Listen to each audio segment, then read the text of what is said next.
ఈ మధ్య కాలంలో ఆడ మగ అనే తేడా లేకుండా అందరికీ మద్యపానం ఒక సాధారణ అలవాటుగా మారిపోయింది. కానీ ఈ అలవాటు నెమ్మదిగా జీవితాన్ని దెబ్బతీస్తుందని ఆరోగ్య నిపుణులు హెచ్చరిస్తున్నారు. పురుషుల్లో సంతానలేమి, మహిళల్లో పీసీఓడి వంటి సమస్యలకు మద్యం ఒక ప్రధాన కారణంగా మారుతుందని చెబుతున్నారు.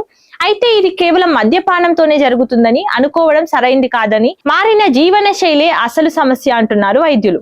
లేట్ నైట్ పార్టీలు, అర్ధరాత్రి వరకు మేల్కొనడం, నిద్రలేమి ఇవన్నీ మెదడులో ఒత్తిడిని విపరీతంగా పెంచుతాయి. రిలాక్సేషన్ అనుకుని మొదలుపెట్టిన ఈ అలవాట్లు చివరికి హార్మోనల్ ఇంబ్యాలెన్స్ కు దారితీస్తున్నాయి. రాత్రి నిద్ర చాలా కీలకం. సరైన నిద్ర హార్మోన్లను సమతుల్యంలో ఉంచి ఒత్తిడిని తగ్గించి శరీర అవయవాల పనితీరును మెరుగుపరుస్తుంది. సంతానోత్పత్తి సమస్యలు మద్యానికి మాత్రమే సంబంధించినవి కావు. శరీర ఆరోగ్యం, పోషకాహారం, విటమిన్ లోపాలు, రోగనిరోధక శక్తి, దీర్ఘకాలిక వ్యాధులు కూడా దీనిపై ప్రభావం చూపుతాయి.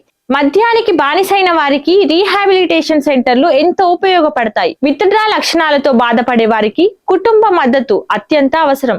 సైకాలజిస్టుల సహాయం, కాగ్నిటివ్ బిహేవియరల్ థెరపీ, సరైన చికిత్సతో ఈ సమస్యల నుంచి బయటపడవచ్చని నిపుణులు చెబుతున్నారు.